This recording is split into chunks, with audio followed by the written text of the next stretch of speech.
Breaking news na naging weigh-in ni na Jaime Munguia versus Eric Bazinian.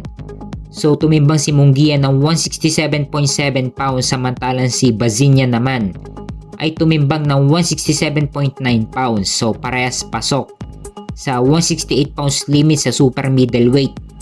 Kaya abangan natin ang laban nila bukas. Ito ang unang pagbabalik ni Jaime Munguia matapos makatikim ng unang talo sa kamay ni Unified Super Middleweight Champion Canelo Alvarez. So undefeated din itong kalaban ni Jaime Munguia na may kartada na 32 wins with 23 knockout at walang talo. Isang Canadian. Kung may panalo ni Munguia ang labang ito, aangat agad ang ranking niya sa mga sanctioning bodies hanggang sa mapapalaban ulit siya sa mga titulo. Kaya abangan natin ang laban nila bukas September 20.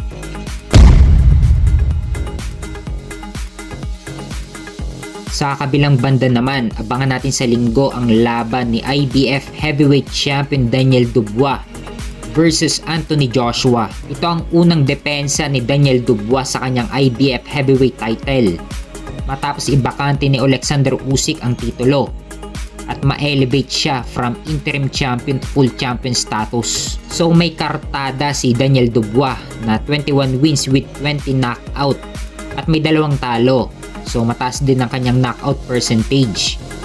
Kung magkamali si Anthony Joshua, siguradong may kalalagyan din siya. Samantalang si Anthony Joshua naman ay may kartada na 28 wins with 25 knockout at may 3 talo. Nanggaling ang 3 talo niya sa kamay ni na Andy Ruiz at Alexander Usyk. Isang beses na talo kay Andy Ruiz sa unang laban nila, pero nakabawi din si Anthony Joshua sa rematch. At 2 beses naman siya natalo sa kamay ni Unified Heavyweight Champion Alexander Usyk. Kaya abangan natin sa linggo ang laban nila September 21 sa Wembley Stadium sa London, England.